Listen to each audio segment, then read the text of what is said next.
Bonjour et bienvenue dans cette nouvelle vidéo de la Cagouille Céleste pour la première phase de la première lune d'automne, enfin, depuis le 23 septembre que nous sommes dans la saison d'automne. On était encore dans la dernière lune d'hiver qui s'achève donc aujourd'hui puisque la nouvelle lune a lieu à 21h30. Et donc nous allons... C'était la lune d'été, pas d'hiver. J'ai dit, merci Michel, j'ai dit d'hiver, bravo. C'est vrai qu'il a fait tellement chaud que ça sentait plutôt l'hiver. À part le fait que finalement, les arbres n'ont pas pris beaucoup de couleurs d'automne encore, c'est encore très vert, mais que ça pourrait maintenant passer très très vite. Parce que le 23 octobre, donc pour le premier quartier, le soleil est juste entré dans le signe du Scorpion. Oui. Donc on rentre plein pot dans l'automne, de plein pied. Oui. On aura peut-être, comme normalement en milieu de saison d'automne, l'été de la Saint-Martin vers le 11 novembre, de même qui est la réplique des Saints de glace au milieu du printemps vers le 10-12 mai. 12 mai.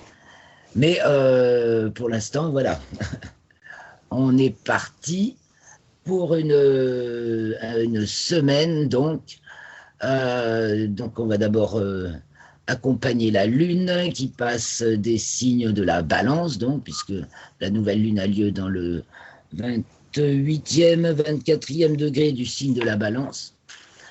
Et donc, elle est conjointe à l'étoile Spica de la Vierge, qui va revenir souvent d'ailleurs, parce qu'il y a aussi Mercure qui reprendra son mouvement direct devant l'étoile Spica de la Vierge à 1 degré près. Donc on ne la voit pas évidemment, ni la lune ni l'étoile. L'étoile on la voit dans le champ du coronographe Lascaux C3. Je vous montre peut-être, j'en parle dans l'article. C'est un coronographe donc, qui est installé sur la sonde SO depuis 1995 autour du Soleil. Et donc ça masque le disque solaire. Et ça permet de voir tous les astres qui sont juste autour du Soleil, qu'on ne voit pas sinon parce qu'on est ébloui. Et donc, quand les astres sont près, dans le champ du coronographe Lascaux C3, hein, c'est aussi C2 qui a un champ plus petit, c'est qu'ils sont pratiquement en conjonction avec le Soleil, ils sont tout près. Donc, on ne les voit pas dans le ciel, on les voit que là. Et donc, elle va aller jusqu'au signe du Capricorne, hein, le premier quartier a lieu elle va aller même jusqu'au signe du Verseau. Oui, puisque le premier quartier a lieu dans le premier degré. Au premier degré Verseau, le Soleil, premier degré Scorpion. Oui. Justement, c'est là que tout change, on va commencer à voir une préfiguration. Je rappelle que la conjonction Jupiter-Saturne qui va avoir lieu donc en géocentrique le 21 décembre pour le solstice d'hiver sera dans le premier degré du signe du Verseau également. Oui. Et augure cette ère des conjonctions Jupiter-Saturne en signe d'air, effectivement, qui a été soulevé par, dont on avait parlé il y a quelques semaines, ça y est, son nom m'échappe, et pourtant elle est connue, Fanchon-Pradalier, voilà. Donc on pourra revenir là-dessus, et je vais continuer. Donc la Lune, je reprends le parcours, donc la Lune, au cours de cette semaine, elle passe donc des signes de Balance à Verseau. Elle a lieu dans le premier degré du signe du Verseau, et donc avec le Soleil, le premier quartier a lieu au premier degré du signe du Verseau, avec le Soleil, premier Scorpion. Donc je disais que ça augurait la conjonction Jupiter-Saturne qui aura lieu le 21 ou 22 décembre pour le solstice d'hiver, dans le premier degré du signe du Verseau également. Et que cela ouvre vraiment l'ère des conjonctions Jupiter-Saturne en signe d'air, dont parle Fanchon-Pradalier, que j'ai un petit peu creusé. Donc effectivement, nous en avons pour 200 ans à peu près, à ce que les conjonctions Jupiter-Saturne se passe dans un signe d'air, donc Verseau, Balance et Gémeaux, ça devrait être dans cet ordre-là. Il y en a une en 1981, première en Balance, mais celle de 2000. La conjonction Jupiter-Saturne ont lieu tous les 20 ans, j'ai dit, hein, et tous les 60 ans se retrouvent dans le même signe, mais légèrement décalés. Et c'est par triade. Et il y a des décalages, ce qui fait que celle de 1981 était bien en signe d'air Balance, mais celle de 2000 était encore en Taureau, et que celle-ci de 2020 est donc en tout début Verseau. Donc, c'est une petite parenthèse sur ces conjonctions Jupiter-Saturne qui changent de triade environ tous les 200 ans, et ce qui est très intéressant à observer d'un point de vue historique et qui permet vraiment de bâtir des conjectures pour l'avenir. Ça, c'est du solide quand même. Surtout quand on observe bien comment ça s'est passé et ce qui s'est passé avant. Reprenons la Lune, donc. Elle va évoluer pendant cette semaine, elle va évoluer devant les constellations de la Vierge jusqu'à celle du Capricorne. Donc aujourd'hui, c'est la nouvelle lune à 21h30. Ensuite, elle passe au Prérigé et elle entre en Scorpion. Mais ça, c'est demain. Voilà, elle entre dans le signe du Scorpion.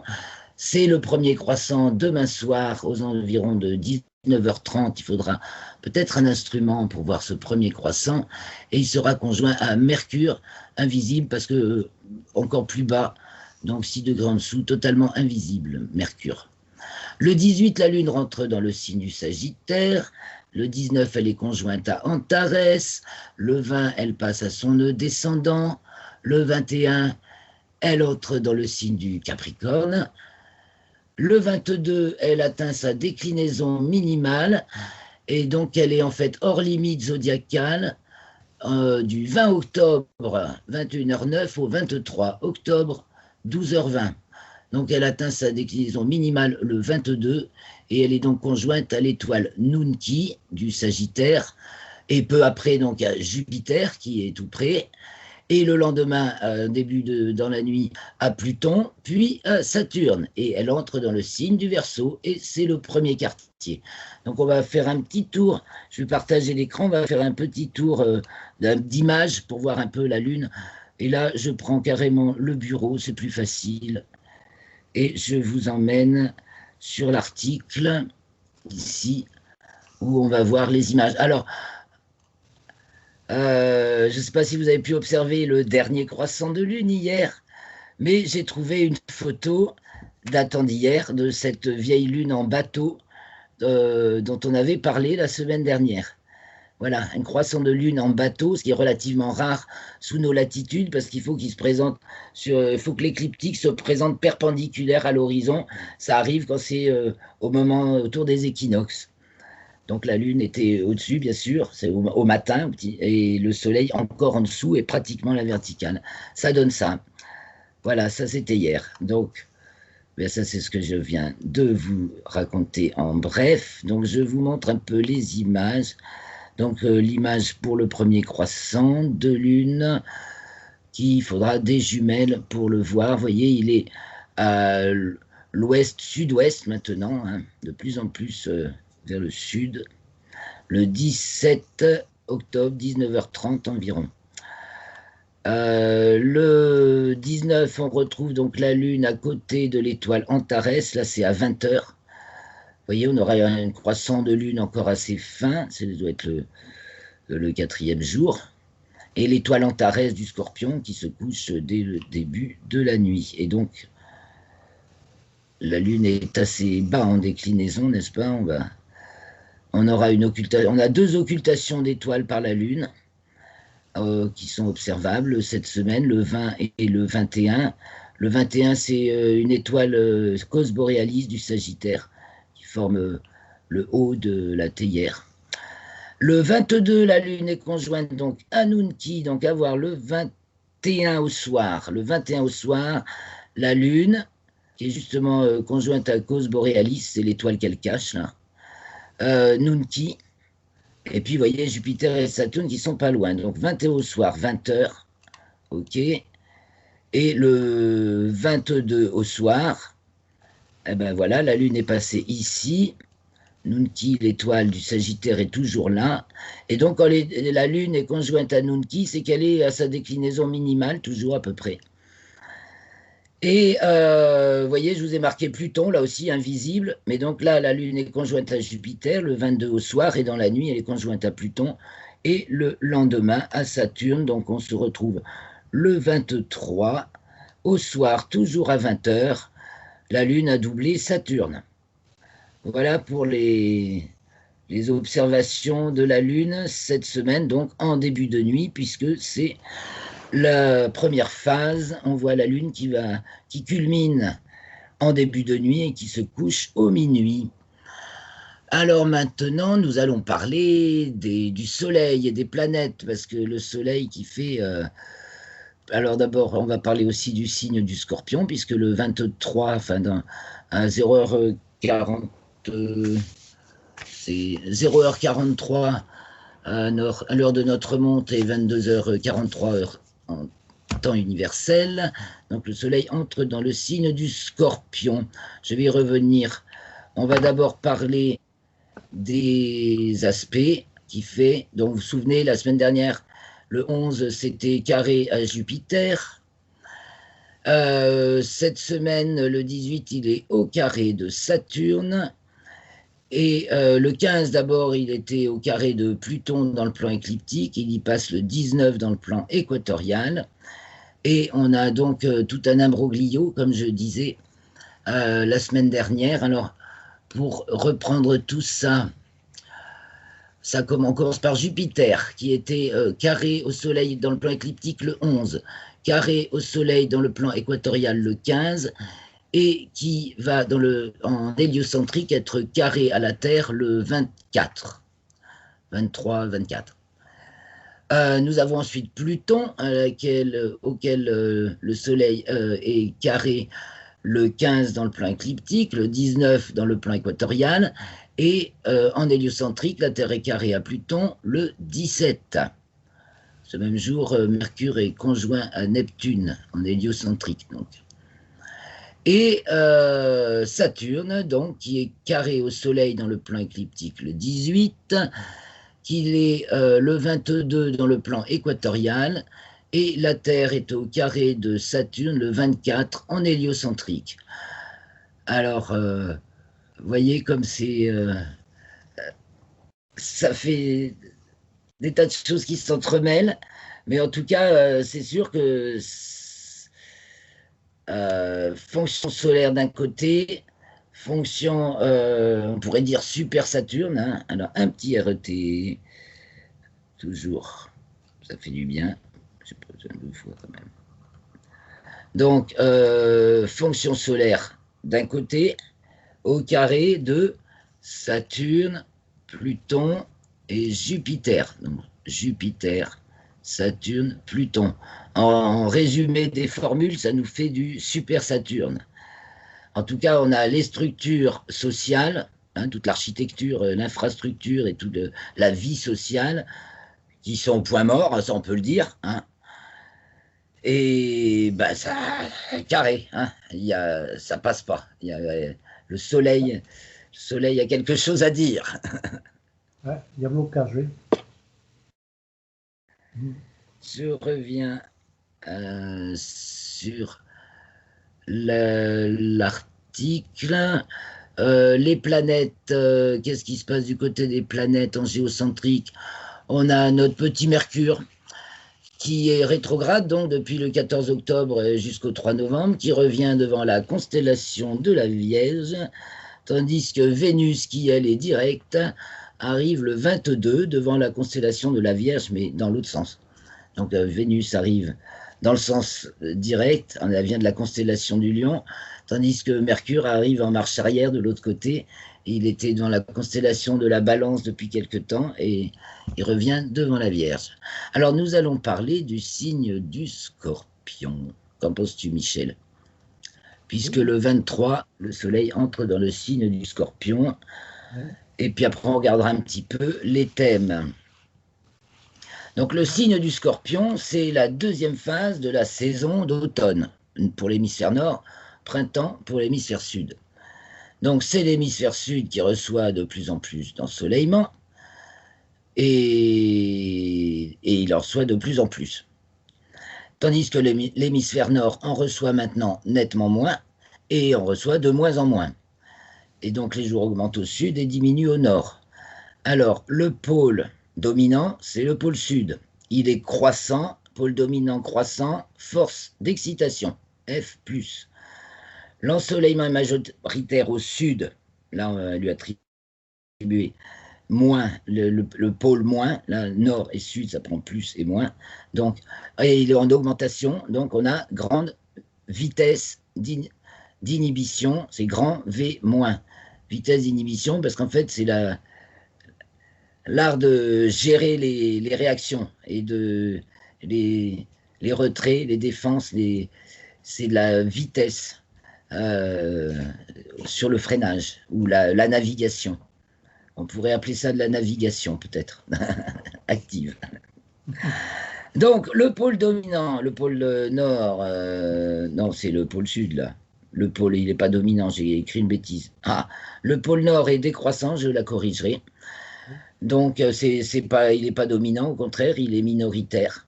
Le pôle minoritaire est décroissant, donc ça fait petite force d'inhibition. Et l'ensoleillement est minoritaire au nord et en diminution, donc petite lenteur d'excitation. Donc, c'est compliqué les signes de milieu de saison parce que dans la phase de la saison automne, c'est force d'excitation, donc grand F+, associative, parce que c'est justement la phase où on met en relation les êtres et les choses, où on répond, c'est la première chose de la balance, c'est le renvoi, le rappel, la mise on se met à parler, à échanger, à danser, à agir. Il y a le mouvement qui rentre, il y a la réciprocité, il y a l'alter ego. Et c'est pour ça qu'on va chercher l'équilibre. Et donc, on est en force d'excitation associative et en vitesse d'inhibition, c'est-à-dire qu'on va manipuler en quelque sorte ou naviguer ou piloter. Voilà, on prend les rênes d'un ensemble, de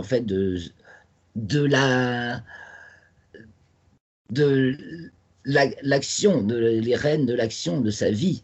Hein, on peut devenir acteur. Donc, au Scorpion, tout se concentre. Donc, en milieu de saison, la force dominante, il y a l'induction de la force opposée en milieu de saison.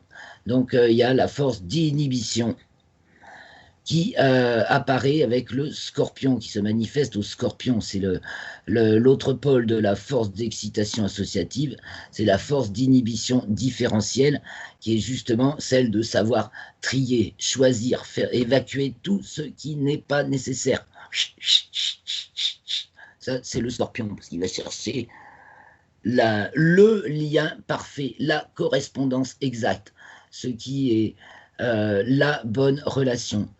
Voilà la relation privilégiée, exclusive, le lien qui ne se défait pas. Voilà, c'est le sens du Scorpion. Alors que n'ai-je pas dit? Je vois que j'en ai mis trop, alors c'est trop compliqué. Et j'ai écrit une bêtise. Le pôle nord est décroissant, mais c'est le pôle minoritaire. Ok.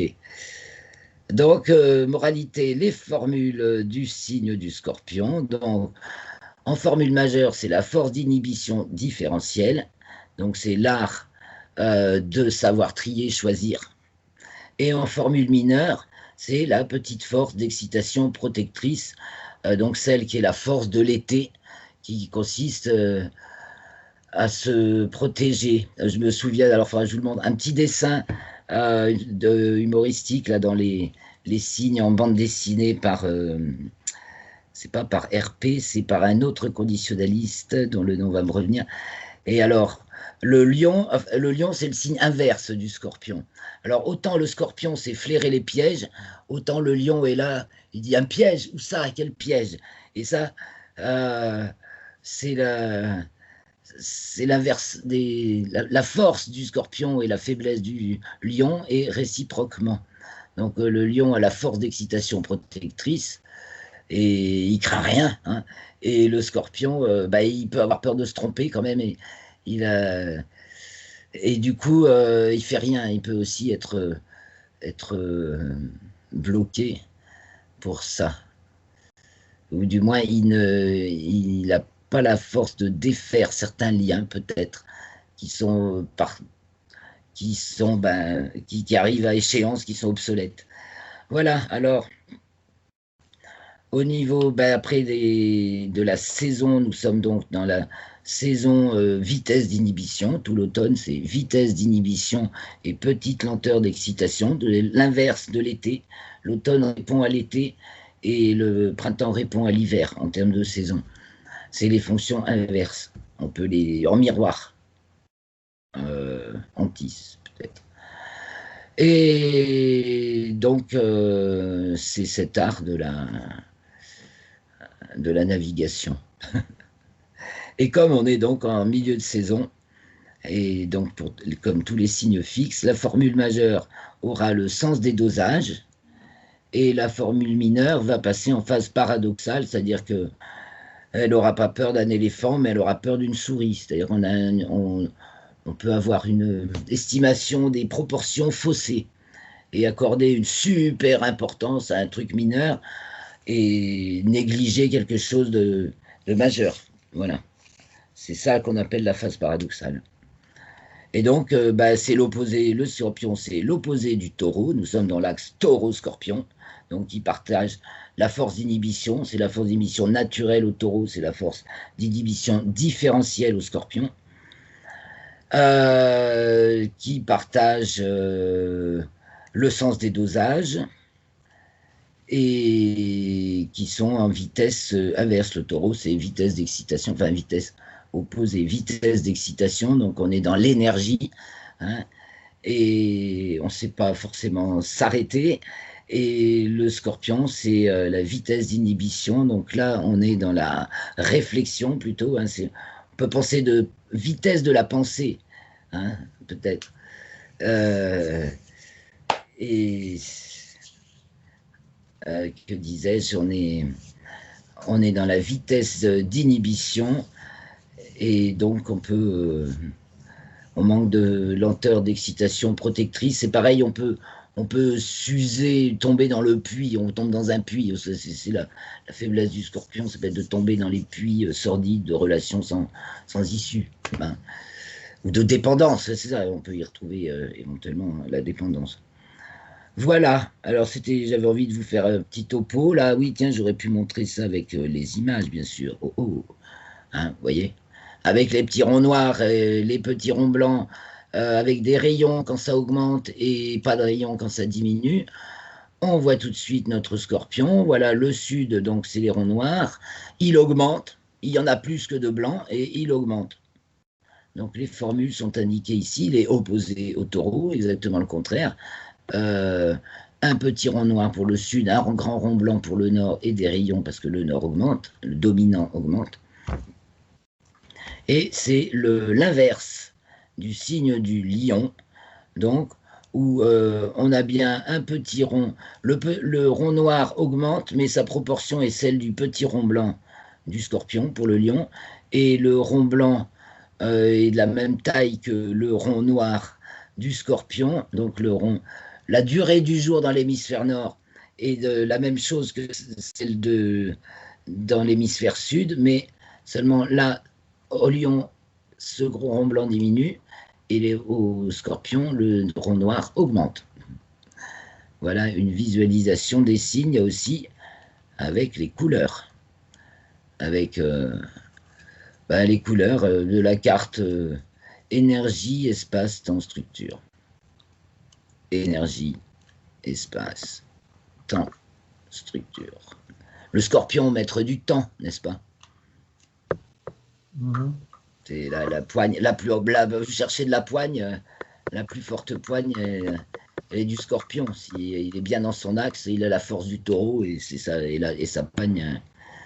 Parce que Soleil Scorpion, Terre Lune Taureau en héliocentrique. Soleil Scorpion géocentrique, Terre Lune Taureau en héliocentrique. Donc s'accorder avec son soleil intérieur. Écoutez, son soleil intérieur, mais là je parle pour les Scorpions, moi qui suis Taureau. Waouh. Je reviens sur Skype. J'arrête un moment le partage. Voilà. Je te laisse un peu la parole, Michel. Oui, non, mais je trouve que c'est intéressant cette façon de voir les choses énergétiquement, parce qu'en fait, c'est de la régulation. Ces dosages-là, c'est de la régulation. Et en même temps, il faut du discernement. Et en même temps, après ce que j'en comprends, c'est qu'il faudrait éviter de faire trop travailler son mental, et il vaudrait mieux travailler avec son soleil intérieur. Carrément, carrément. Oui. Mais voilà. Tout à fait, ouais. Donc, si tu veux, ce qui fait que quand on ne comprend pas ça et qu'on se précipite, ben, ça crée tous ces paradoxes que l'on voit au niveau énergétique, que tu as expliqué juste avant. Tu vois ? Oui. Tu vois ? Et c'est l'intérêt de visualiser sous cette forme-là, parce que toute la méthode Soria, c'est ça, c'est-à-dire que ça devient sensible. Ça monte, ça descend, ça s'éloigne, ça s'approche, c'est dans le rouge, c'est dans le vert, voilà, c'est tout dans une dynamique, c'est de la dynamique structurelle. En fait, je l'intitule comme ça, en fait.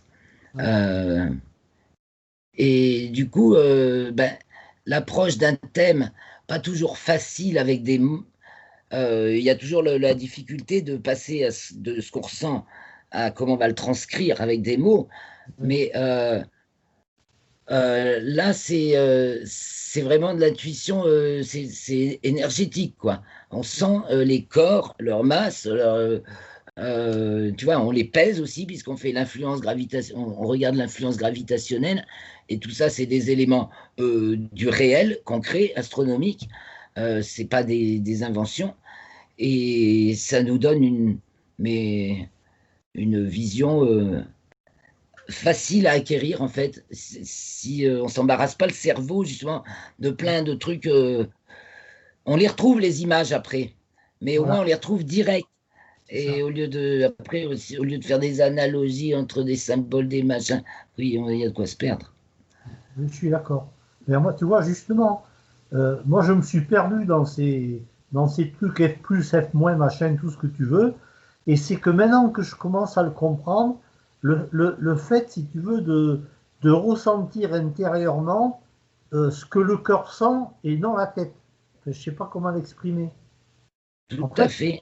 Mon sentiment, c'est que on est en fait dans un passage de vibrations complètement différentes actuellement, et grâce à ce ressenti et quand même à tout le travail qui a été fait auparavant, je commence maintenant à mieux comprendre cette partie théorique. Je la comprends mieux à l'intuition et au ressenti, à la sensation, que mentalement, pour la transcrire. Ouais. Mais tu vois, F+, F-, chacun est un cas particulier, quoi. Je pense. F+, ouais, je voulais dire F+, F-, c'est les signes masculins et féminins. Hein. Sûr, oui. Seulement, tu comprends mieux la dynamique. F+, c'est expansion, F-, c'est inhibition ou rétention. Voilà, c'est les deux. C'est les deux pulsations du cœur, c'est les deux pulsations de la vie, c'est totalement universel.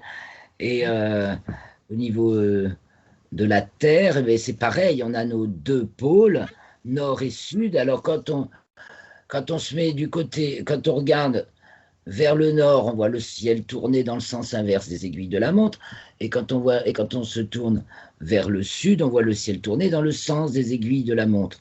Le sens des aiguilles de la montre, c'est le sens participation, parce que c'est le sens réel, et le sens inverse des aiguilles de la montre, c'est le sens